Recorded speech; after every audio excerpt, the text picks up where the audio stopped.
This week on the podcast, when's it too late to say Happy New Year? And we tell you the only 3 numbers you're ever going to need to plan for. Welcome to the Profit Cash Growth Podcast. This is the podcast for 6 and 7 figure business owners who are looking to grow a financially successful business. My co-host, Claire Hancott, is a finance director, chartered accountant and entrepreneur. And every week, I'll be exploring guidance and frameworks designed to help you increase your profits, improve your cash flow and grow your business. Oh, Claire. Oh, Clary. I hate January. And I absolutely love January. Yeah, you were just saying that. It. You were like, what we're going to talk about? And I was like, and you went, let's talk about how we love January. And I was like, no, I really hate January. Why do you hate January? Right, I hate January because already all the cliched, I mean, I've heard it on the radio this morning, it's on the TV, it's all that cliched kind of resolution and, everybody's like, oh my God, I just ate and drank like a complete gluttonous pig for 2 weeks, so I can fix this in a week.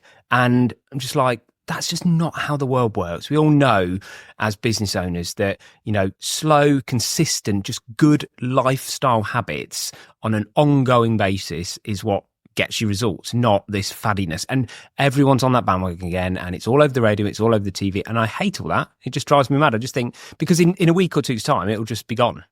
But that is why I love January, because everybody, when I say everybody, focusing on the wrong things. The 80-90% of the world that sort of live normally, I think when you're an entrepreneur and you're a business owner, maybe you live with a slightly different mindset of, like you've just said, where every year, every day is the same. It doesn't matter if it's a weekend, it doesn't matter if it's a late night or an early morning or the middle of the day. Like, you're focused on growing your business, generally trying to grow your mind and generally trying to be healthy and look after yourself. You just take that habit into life, don't you? Like, we didn't stop going to the gym over Christmas, so I went to the gym more. And that's the thing, it's really difficult when you've got friends and family that don't live in the same world that you live in. It's very difficult to be that discipline throughout the year, whereas in January everyone's singing the same song, so it's easy to eat healthy. None of my friends are saying to me, should we go on a girls' brunch in London and get slaughtered? No one's saying, should we go for afternoon tea? But I hate that, because should we go out for dinner? I want to go out as normal this weekend. I don't. And like I would do every weekend. I want to just have a normal month, because every month's in moderation. And I just find it really annoying because everyone is like,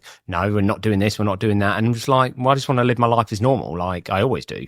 And that's what winds me up about January. So. I do like having just January as like a reset, a total detox. So the chocolate goes, the processed foods go. I mean, not that we eat a lot of this stuff anyway, but just to completely cut it out, reset yourself. And, no alcohol. I've always done dry January. And I was in Greg's this morning like having a bacon and egg sandwich. And what did I do? I sat and watched. There and cried. I did not cry. I was very happy to watch. Anyway, this is going on. Let's see, as it's a new year, let's start with this year's news story of the week.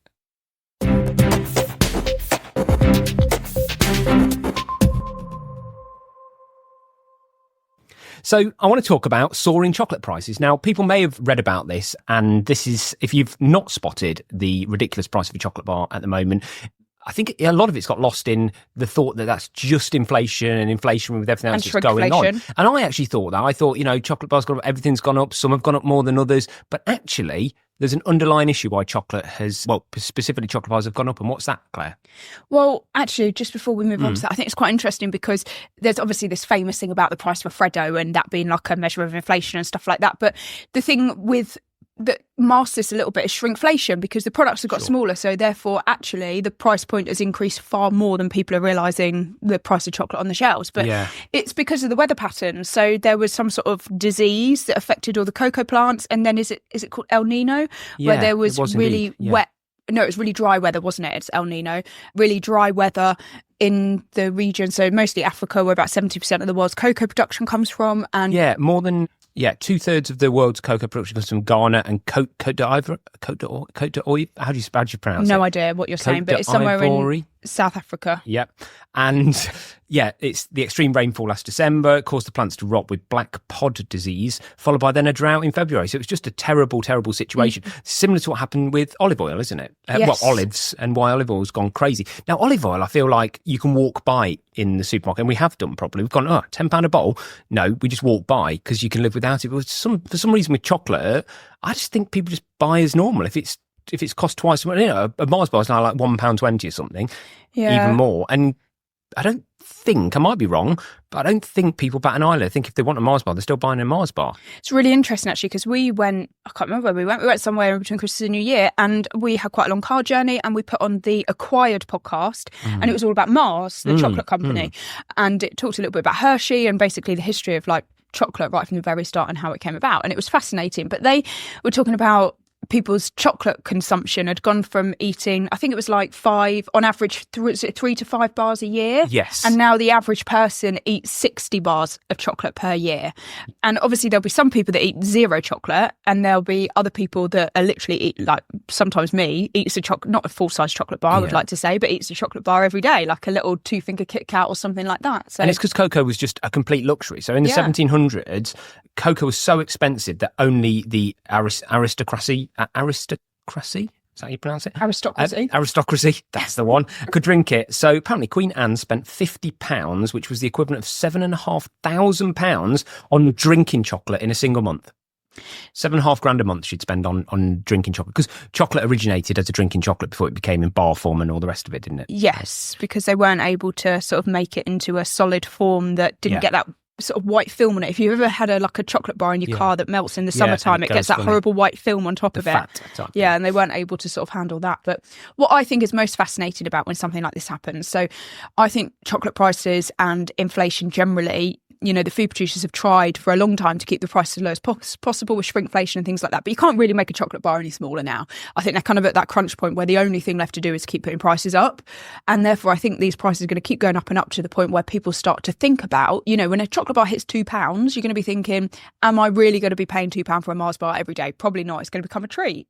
So I think that we're going to start to see a really significant shift in the way that chocolate's marketed. And you know, don't get me wrong, there's a lot of these artisan chocolate companies out there already, but I think it's going to become much, much bigger. And the messaging around what is essentially this cheap candy that is packed full of basically chemicals and sugar and things like that to make a Mars bar or something like cheap like that, versus what will become an artisan luxury quality product. You know, we've seen it with food, like artisan food producers get away from the big manufacturers and use like proper wholesome foods. And we saw it with the drinks companies with like these hand brewed beers and things like that. And I think chocolate will be the next sort of trend that we'll see come out of this. That is quite a theory, Claire. So you don't just think that after the drought, the cocoa prices just return back to normal and the chocolate will remain the same. But I think you've gone for the full extreme. Let's change the whole market. I think there's lots of things. I think it's just a spike in the. No, I think there's a couple of other things playing into it as well, though. Every single year? I think people generally are becoming a lot more focused on what they're putting into their body, and I think there's a bit of a war on sugar coming with, you know, certainly some of the policies. It's been coming for ages, though, and it's not quite arrived. Exactly, and ever going to arrive. I really think it's going to happen. I think the mainstream public are becoming much more aware of the impacts of sugar and low quality foods and things like that. It's slow, but I do think it's coming, and therefore I think that the people that are aware of it. So, for example, I'm very health conscious, and I'm going to be thinking twice now when I want a chocolate bar. Do I want to go for that cheap candy, or do I want to go for actually a proper artisan luxury chocolate that has still retained some of the nutritional qualities of a cocoa bean? Because actually, cocoa beans are fruit, so there are nutritional qualities in it. Where it really came from is chocolate wasn't milk chocolate originally, wasn't it? You've just been listening to the Mars podcast too much, haven't you? Yep. You've I know all about it now. The thing that I thought was most interesting about the whole thing is that, you know, we talk a lot to business owners, and the number one thing about putting up prices, they're just constantly scared that they're going to lose customers and customers won't accept the price. They always say this: my customer won't pay anymore, whatever else. And I guess that's been shown in the corporate world for years with shrinkflation, where they'd not put the price up. They're again scared to put the headline price up, but isn't it really interesting that when a commodity price shoots up and the gun is against their head so aggressively as it is now, they have nowhere to go with it and they just shoot the price up, literally double the price, and their business is still there. Yeah. Customers still buy. The world goes round, and I think that is often, you know, part of the narrative that I find, that when you actually finally press the button, it's never as bad as you think it is. Yeah, it's interesting. I do think, well, look, if you've ever worked in sort of a numbers analysis role or something like that and looked at the price demand sort of equations that are out there, there is a point that you could keep pushing the price up, and then you get to the point where people will not pay anymore and demand starts to drop. And that's the very basis of inflation in the global economy, as price versus demand. So but I think there's a lot of people that don't test that, do they? They don't know where that curve. Yeah, they're scared of going over that point and not being able to come back from it. But I always think... It's almost like the tax Laffer curve. Well, our government are happy to push that boundary at the moment to see where that breaks, aren't they? So, and it's probably breaking. So, and then you start to adjust. And then you reset a little bit. You just bring your pricing back, you become more competitive and you recover from it. Fine. Great. Well, interesting. As you say, same as olive oil, now we've got chocolate. It's all, this has been driven completely by kind of climate change, really, I guess, has driven the issues that they've had in the farm of cocoa beans. So let's see how that pans out in the next year, and hopefully our chocolate bars come back down to normal, like we're hoping our energy does. I actually disagree. I think it would be good for the public health if chocolate bars stayed expensive and people couldn't afford them. Don't say that, because the government will then just levy a 60% tax on it like they did with fuel. Yeah, you're encouraging the wrong things. Right, let's move on to this week's deep dive. I'm excited to find out what you've got to tell us about the only 3 numbers we need to plan this year.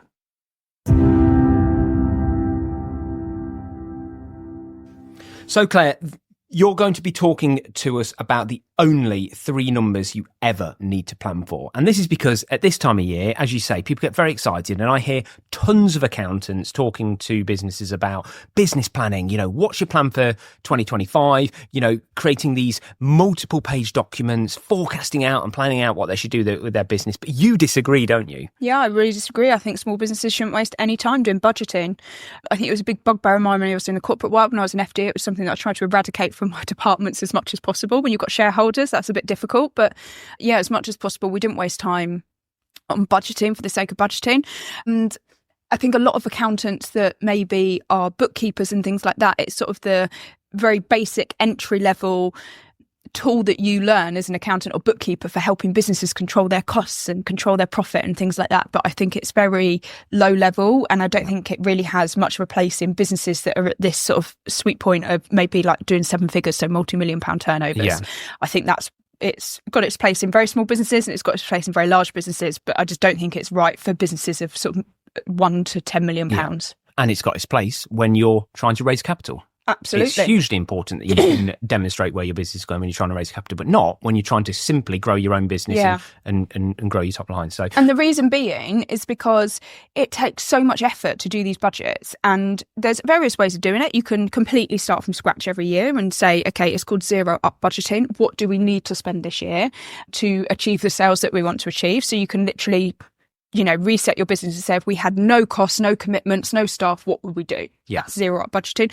Or you say, okay, these are all our committed costs, and then what more do we want to do? But either way, it's just a lot of number crunching that literally tomorrow, if you win a big customer and you want to go and recruit a new team member, or a new piece of software comes out that you want to try and it's not in your budget, then all of a sudden your budget's out of date and you literally spent ages, normally days at a time, doing this budget for nothing. And in the corporate world, they'd actually just rewrite the whole thing. It's jobs for job's sake, isn't it? It's just a constant rewriting process. Oh, yeah, absolutely. I mean, I had a team of people literally sitting there doing budgets, and then we redo the budget every month, and we call it a rolling forecast, but it would literally be, 3 full-time people's jobs to sit there and budget and rebudget every month. So come on then, these 3 numbers. Let's start with number 1, as I always like to say. number 1, are you going to blow my mind with what this number is that I should be planning for? No, I mean, this is quite an obvious one. Where we start is the sales number. I think, at the end of the day, every organisation exists to make sales. If you don't get a customer, you don't have a business. So at the end of the day, regardless of what your role is in the business, whether you're the receptionist, the accountant, the MD, the salesperson, your job is to contribute to a team that delivers a sales number. Yeah. So everybody in the business needs to be focused on a sales number. And with a lot of businesses, I think you can assume that your run rate will remain. I think if you've got like a subscription business or recurring revenue, that's a bit easier. Businesses that start from scratch might find it a bit more difficult to do this, but I generally say take last year's sales and you want to apply a stretch to it. Yep. What you've got to be really careful of is that you're not just saying, prices have gone up 10%, so let's do 10% growth on last year. I think you've got to be really careful that you're increasing your sales for, firstly, inflation. Yeah. Secondly, any cost increases that are coming to you from key suppliers, which have a significant impact on your sales.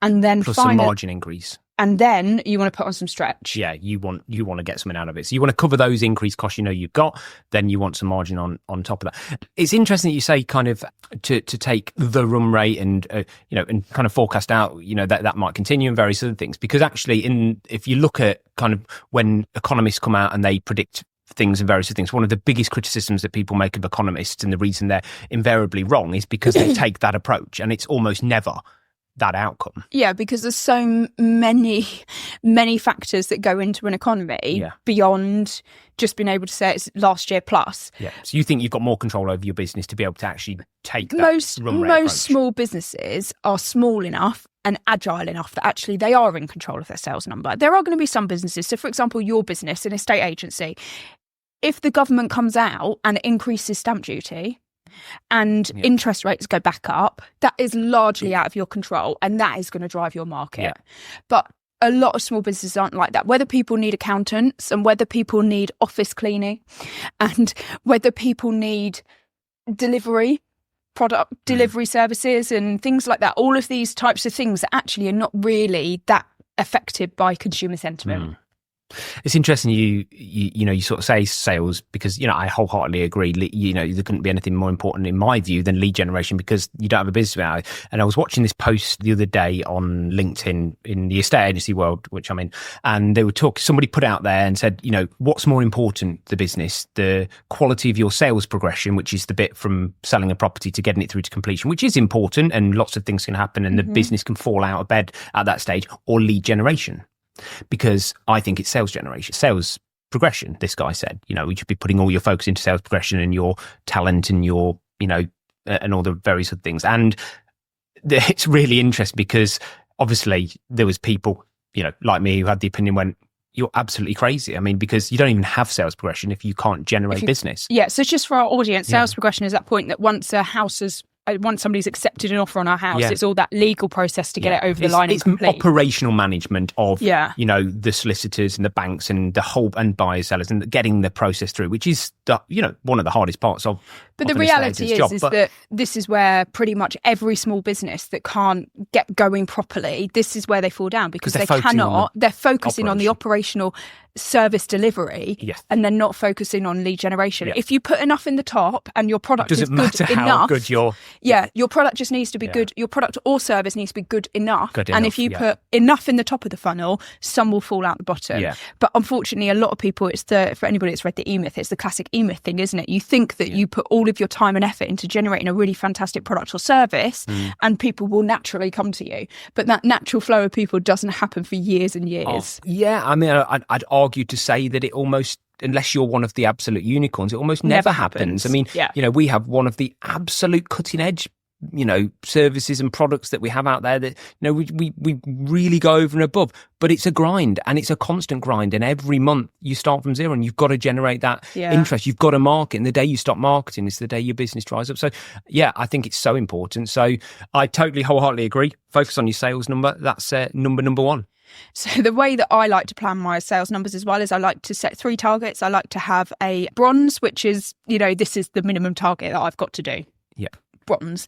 And then I have silver, which is a stretch. And then I have gold, which is like I've hit it out the park if I do that. Yeah. And so all my team know as well that, if we hit these certain milestones, bronze is the minimum expected. This is what we've got to be pushing for. But it also then just gives you that stretch so that once you've hit your target, you've got another target, push to silver, push to gold. So that is the risk with when you set a target, is if you're miles off it, it can really demotivate people. Yeah. And if you go over it, then people think, well, I've done my target, and they take their foot off the gas. Yeah. So having those, that's quite cute actually, having those 3 targets, one target that says, this is like you described it really well, smash it out of the park, sort of middling, this is realistic, and this is, okay, we've done all right, but it's, we'd like to have done a lot better type thing. Yeah. It's also about the terminology of how you talk to your team about it as well, because at the end of the day, we need to be on the podium. We must have a podium finish. Yeah. We are of that level. We're not just taking part. We must have a podium finish. Yeah. And so they understand that difference of actually even getting bronze is going to be difficult, and we've all got to contribute to it, but it's absolutely achievable. Nice. But we can win the competition if we want to. Really like that analogy. I like that. Great. So number 2 is... Number 2. I don't know where you get these little sayings from. They are numbers. You're a numbers person. So... Go on, blow my mind. Wow, it's another obvious one as well. It's profit. Profit. Operating profit. Yeah. I would say that define what the most important profit metric is in your business. In some businesses it's EBIT, in some it's EBITDA, in others it's net profit. Yeah. So talk to your accountant, your FD, whoever it is that's supporting you, and understand what really matters. It's going to depend whether you've got a lot of assets. It's going to depend whether you've got a lot of finance. So mostly it's going to be interest and depreciation, and then your tax bill. They're going to be the sort of the three things that you need to make a decision whether you include or exclude. Okay. Generally, as a business owner, it's very tempting to get caught up in EBIT and EBITDA, but at the end of the day, interest is a cost to my business. And if I'm paying interest and I'm paying depreciation, I can't take profit out of my business or reinvest that profit. So therefore, personally, I focus on net profit. Okay. That's the metric for my business, but Fine. Everybody's slightly different. Now, it's tempting to say, well, okay, profit, I'm just going to do last year and add on a bit as well. But that's a bit of a mistake. Yeah, because often if you've got huge, if you take a business, it has a really high GP and it has a lot of fixed overheads. Actually, if you've decided to grow your sales target by 10%, actually your profit might grow by 30% because exactly so much more of it drops to the bottom line because you're not putting that huge amounts of cost in against those sales. So what I want you to do is I want you to take last year's profit and I want you to adjust that for any key changes. So if you had a one-off cost last year that is not going to occur again, maybe a legal bill or something like that, take that out your profit, add that back onto your profit. Yep. Even take that out your cost base. And then again this year, if for example, that you've got a rent increase or you're going to be taking on new staff or something like that, then adjust your profit for that as well so you get to a realistic target. Okay. Yep. Then you want to find out what your profit percentage is.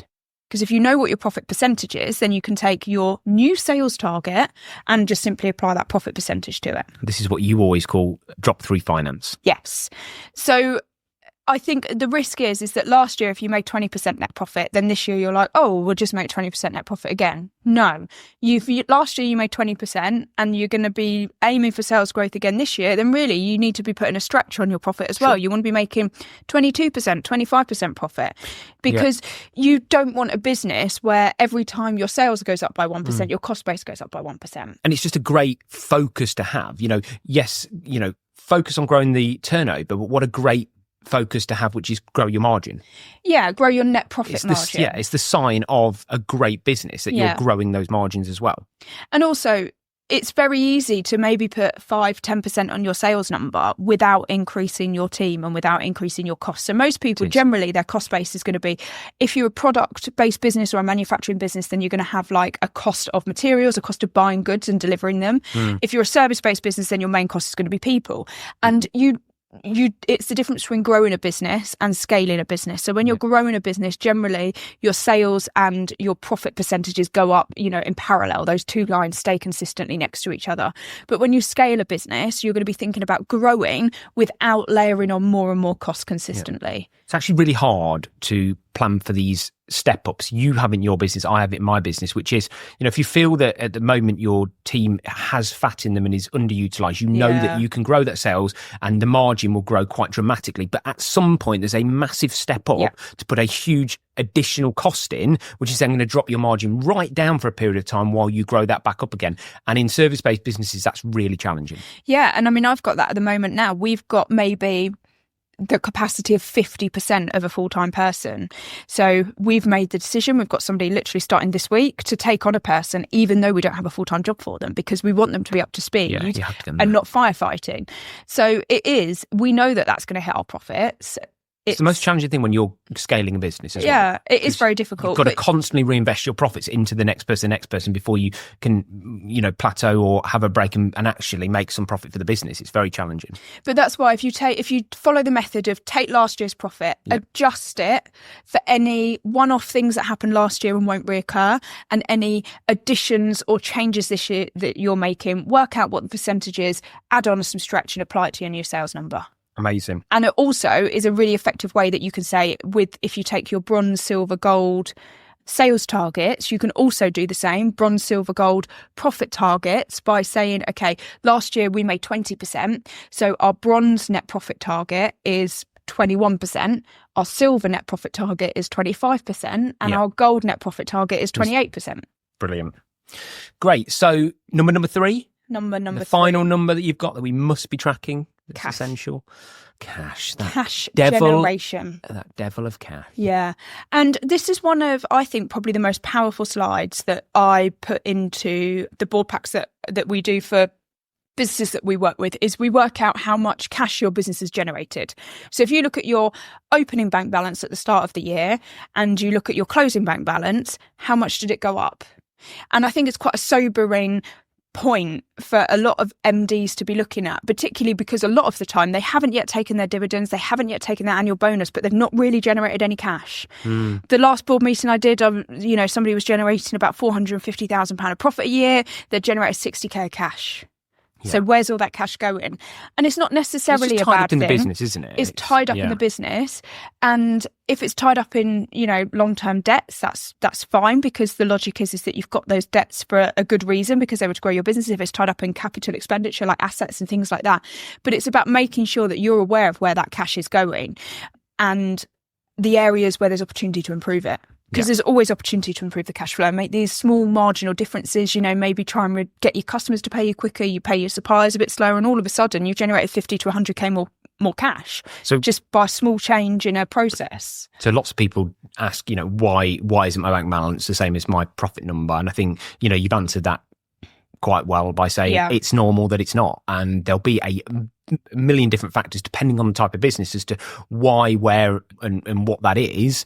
And having good financial analysis like you do for your clients is going to give them that transparency about where that's moving and how to utilize it really well as well, I guess. That's always the starting point. Like, often a lot of people will expect their accountant or their FD, their bookkeeper, to give them sort of these holy grails of knowledge. And really, actually, I think that the best accountants, what they do is they tell the business owner what's happening with the numbers, because it's actually the business owner that generally has all the industry knowledge, the knowledge about their business, etc., and then can say, oh, okay, now I've seen this and I've seen this. I understand why this is happening and I know exactly what to do to fix it. Yeah. It's often not me telling a business owner what to do. I obviously come with years of experience of saying, well, a similar business tried this and in another business we tried this. You do build that up over the years. It's about bringing the things to the surface so they can see them, isn't it? Generally, it's just about having that visibility that I find is the most valuable thing that we bring as an accountant. It's the same or with everything. Visibility analysis. It's the same with all KPIs, whether financial or not, isn't it? Yeah. All metrics in life, as they say. So your cash is generally not going to be the same as your profit, okay? Because you're going to have, the biggest things is going to be debt if you're repaying loans, and if you've got any capital expenditure, so you're investing in assets or buying buildings, anything like that, that's obviously going to affect your cash as well. And, tax bills and everything like that generally happen after the period. So you are going to have a difference in your cash versus your profit. So how are you going to calculate your cash target? Well, what you want to do is you want to take your profit, you want to take off any loan repayments that you're committed to in the period. You want to take off any capital expenditure that you want to make in the period. And then you want to take off any other long-term investments that you want to make. And I say long-term investments because generally, if you're taking on an employee, that's going to hit your profit anyway. So you've already accounted for that. So make sure you don't double count anything. Okay. Then that's your cash target. Add a bit of stretch to it. Amazing. So if you've got a profit target of $500,000 and you know that you've got £100,000 of debt repayment every year, your realistic cash should be 400k. Add some stretch to it, 450k. What can we do with our day-to-day processes that mean that we can put 50k of extra cash back into the business? Amazing. Well, thanks very much for all your advice today, Claire. I think that's really interesting. Like say, don't overcomplicate these things. Really focus on those three numbers. What gets focused on is what gets managed and what gets the results. So you focus on your sales, set a bronze, silver, gold sales target, like then set a percentage profit that you want to achieve depending on the sales that you do, and then set a cash target. And you can set your cash target as a percentage as well, and that way it's easier to calculate when you have variable sales number what you should be achieving, both profit and cash, which is why we work in percentages. And you can just build drop-throughs on each of those to calculate how well your business is performing this year. Yep. Good luck, everybody, and focus on those three numbers. And let's find out what's in this week's Profit Cash Growth Extra.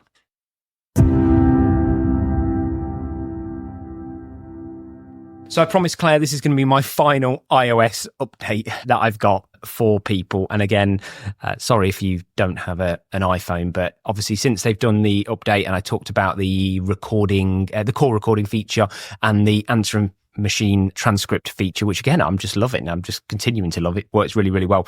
This one is scheduling of text messages, which I thought was something I stumbled across that was really interesting. Obviously, we're probably all used to the ability to schedule emails for future delivery and various other things. But now you can actually schedule a text message to go to somebody. So rather than send it straight away, if you press the little plus button, there's something that says send later. You can schedule when it is and it will send the text message to you. Now, this only works iMessage to iMessage, so the other person has to have an iPhone. So it doesn't actually work on normal text messaging. So there are some limits there. But I was hoping, and it doesn't work like this, I was hoping I could text myself. But you can't text yourself, which is really annoying. Like a little really alarm. Annoying. Yeah, I'd love to be able to text myself and schedule it. I'd be texting myself all the time. But unfortunately, it doesn't work. I'm sure there's a workaround. And if anybody knows a workaround, let me know, because I'd really like to be able to schedule text myself. I guess you could schedule email myself, but can't you just set an difficult to alarm? do. You say, hey Siri. No, you tell me can. out. You can, but so many alarms get messy. Well, it's dead easy just to send yourself a quick text message and just put it for the time you want to receive it. But no, that function. Apple, if you're listening. You want to be able to text yourself. This is what your calendar's there for, Simon. I think you're overcomplicating. No, but there's something about, but the calendar's getting a bit hidden in your phone. I don't. No, really you get a reminder pop up on your phone at the right time. Yeah, for some reason I don't. I get reminders of all of my team because they're all shared calendars. So I just tune out to them because I get reminders of hundreds of things a day. Yeah, I think you're just being like a bit of a classic resistant to change person. And no, it's not that. I just need to find. I need to find a technologies. solution that works. Yeah, that's really you do. good. But yeah, I use alarms a lot at the moment. So, but yeah. Scheduling text messages. Cool. It's a nice one. So thanks for joining us for another Profit Cash Growth podcast. I hope you enjoyed that one, and I hope you get your planning and your business going for this year using those 3 numbers. As always, if you feel like you may have outgrown your current accountant and you'd like to work with Claire and the team at Profit Cash Growth, you can go to profitcashgrowth.com, or you can check her out on the YouTube channel as well if you want even more free education. And don't forget to rate, review and subscribe, and just text this episode to any of your business friends. It's going to really kick them off for this year and focus them on the things they should be planning for, and just say, hey mate, this one's about budgeting. Park that. Don't spend a week doing all your fancy budgeting with your accountant. Just follow these 3 numbers, and we'll see you again next week.